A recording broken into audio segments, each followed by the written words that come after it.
You ever notice how every time the government wants peace, they start a war? That's like trying to lose weight by eating more cake. They call it a mission for freedom, but somehow it always ends up with bombs, lies, and oil pipelines. They say we're fighting for peace. Yeah, that's like screwing for virginity. Doesn't make sense, never did, never will. And they always have the same routine. Flag waving, patriotic music, emotional speeches. It's a show, a very expensive, bloody Broadway play. You pay for the tickets with your taxes, and the cast dies overseas. They say it's to protect our way of life. What way of life? The one where you go to work, pay bills, and hope you don't get fired or sick. Oh yeah, let's protect that. And the best part, the people starting these wars never go to them. The politicians send your kids, not theirs. The generals plan battles from air-conditioned offices while soldiers melt in the desert. Then, when the smoke clears, they give medals to the survivors and contracts to the corporation. That's peace. Profit edition. So yeah, war for peace? It's a joke that never ends. Same story, different country, new slogan. Because as long as people keep believing that peace comes from violence, the war machine will keep running, laughing all the way to the bank. The phrase war for peace has to be one of the greatest jokes ever told, and the punchline is always on us. Think about it. How can you possibly wage war to achieve peace? That's like trying to clean your house by setting it on fire. You can't bomb people into loving you, but that's exactly what governments keep trying to do. Every few years, some leader gets up there with that same tired speech about defending freedom and restoring peace, and everyone claps like it's a brand new idea. It's not new, it's marketing. It's the same old product with new packaging. They just slap a new label on the war, give it a noble name, and sell it to the public like it's a patriotic duty. And the people fall for it every time because they're told to be afraid. Fear is the best salesman in town. You can sell anything if you scare people enough. Tell them the enemy is coming, show them some dramatic footage, wave a flag, and boom. They're on board. They'll give up their rights, their money, and even their children if you promise to keep them safe. The trick is the danger never ends. There's always another enemy, another crisis, another justification to keep the machine running. Because if there's no war, there's no need for weapons, no reason for trillion-dollar defense budgets, no justification for political power plays. Peace doesn't pay, fear does. And then you have the language. Oh, the language. They don't call it killing anymore. No. It's a collateral damage. They don't invade, they liberate, they don't drop bombs. They deliver freedom. It's amazing what a little linguistic lipstick can do for a pig. They wrap it all up in moral language, so you don't notice the blood. And people repeat these phrases like they're gospel. Support the troops. They defend our values, a fight for peace. It's an emotional con game. Because if you question it, suddenly you're unpatriotic, you're against freedom. No, I'm just against hypocrisy. I'm against pretending that dropping bombs creates harmony. That's not peace. That's propaganda. And it's funny how these wars for peace always seem to happen in places that have oil, minerals, or some other convenient resource. You don't see them invading poor countries with nothing to steal. You ever notice that? Nobody's declaring war to bring democracy to a place with no strategic value. They don't send tanks to save starving children unless there's a pipeline nearby. But they'll tell you it's about human rights, because that sounds noble. They put a halo on a warhead and call it justice. And the people eat it up, spoon-fed by the media, who are just the PR department of the war industry. Meanwhile, the bodies pile up. Soldiers, civilians, kids, doesn't matter.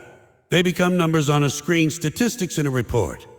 The news anchors shake their heads, offer a moment of silence, then cut to a commercial for military recruitment. Be all you can be. Be all you can be. Yeah, be a pawn in someone else's game. Because that's what it is. A game of control and money. They play with lives like chess pieces while preaching morality. And when the smoke clears, they call it a victory. They rebuild the same country they destroyed with contracts handed to their corporate friends, and they give speeches about sacrifice and honor. It's theater, bloody profitable theater. So the idea of a war for peace isn't just ironic, it's insulting. It's an insult to intelligence, to humanity, to common sense. But they keep using it because it works. Because most people would rather believe a comfortable lie than face an uncomfortable truth. And the truth is, you can't fight your way to peace any more than you can drink your way to sobriety. It's impossible. But as long as people keep buying the illusion, the show goes on. The war machine keeps spinning, fueled by fear, funded by taxpayers, and justified by empty words about peace.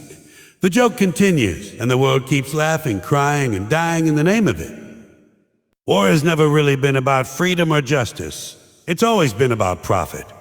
You can dress it up with flags, prayers, and patriotic speeches, but underneath all that glitter, it's a business. And business is good. When politicians talk about protecting our interests, what they really mean is protecting the interests of those who make money from war. The defense contractors, weapons manufacturers, oil companies, and lobbyists. They're the real winners. Every bomb that drops, every bullet fired, every soldier deployed is another payday for someone sitting comfortably behind a desk in a suit, nowhere near the battlefield. The people in power don't go to war, they invest in it. It's a cycle that feeds itself. First, they create fear. Maybe it's a threat, a rumor, or an exaggerated danger.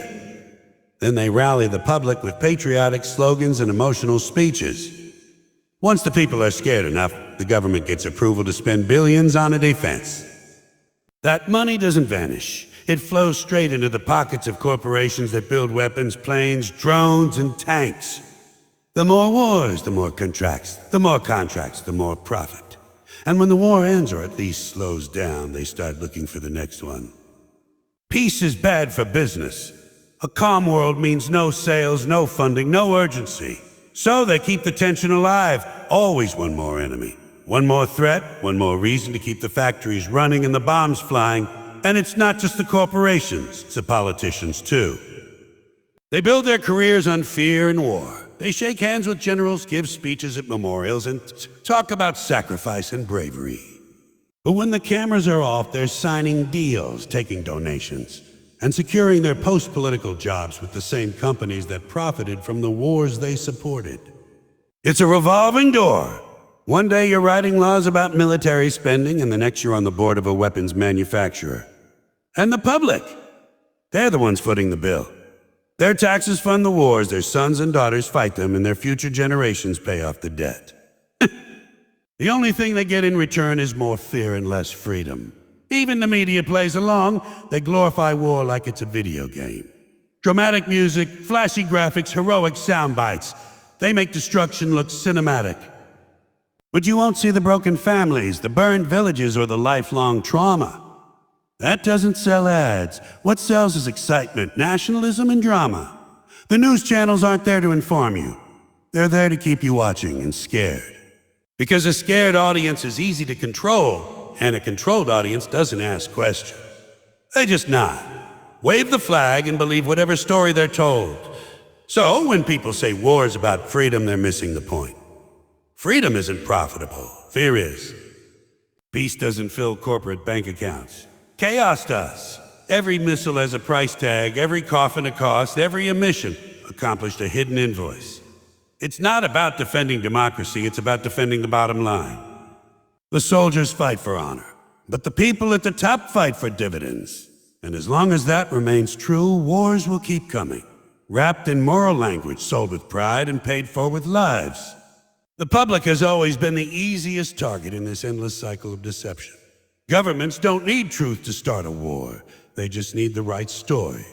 And once they find it, they sell it like a Hollywood blockbuster, with heroes, villains, and a plot that makes them look like the good guys.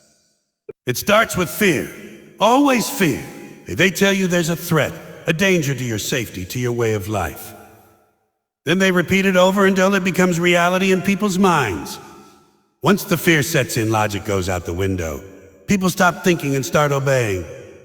They line up to support whatever action of the government decides is necessary, even if that action means destruction, death, and chaos somewhere far away from home. And the language they use is pure manipulation. They call it a defending democracy, a protecting our allies, or a spreading freedom. Sounds noble, doesn't it? But it's all theater. They give wars shiny names like Operation Enduring Freedom or a Mission for Peace. It's like putting a halo on a hangman. They can't call it what it really is. Killing, bombing, and occupying. Because people might start asking questions. So they package it nicely, sprinkle in some patriotism, and tell you it's all for a good cause. Meanwhile, anyone who doubts the story or dares to question it gets labeled unpatriotic, anti-national, or even a traitor. That's how they keep the deception alive, by turning critical thinking into a crime. The media plays their role perfectly. They don't question authority, they echo it. The same networks that should be exposing corruption become megaphones for it.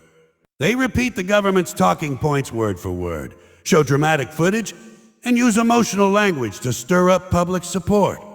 You'll see soldiers marching, flags waving, people crying, but never the broken cities, the dead children, or the truth behind why the war started in the first place. It's all edited, filtered, and sanitized to keep you believing that the cause is just. The media sells war like a product, complete with slogans and music. And people like loyal customers keep buying. Once the war starts, the lies don't stop. The numbers are twisted, the damage minimized, the motives hidden. They'll tell you it's going well even when it's not. They'll claim victory while the chaos continues. They'll promise peace when all they've done is move the violence somewhere else. The public keeps swallowing these lies because they've been conditioned to trust authority more than evidence. They've been taught to confuse obedience with patriotism. And by the time they realize they've been fooled, it's too late. The war is over, the profits have been made, and a new enemy is already being prepared for the next round. This cycle of deception is the engine that keeps the war machine alive. It depends on ignorance, distraction, and blind loyalty. People are fed a steady diet of fear and pride until they can't tell truth from propaganda. They believe the lies because it's easier than facing the truth, that their leaders don't serve them.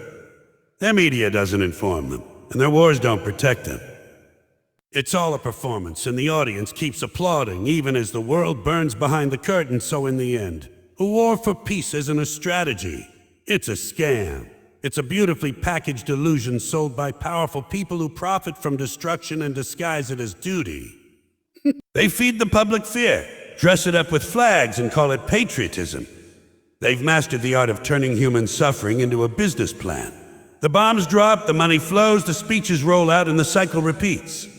Generations change, but the lie stays the same.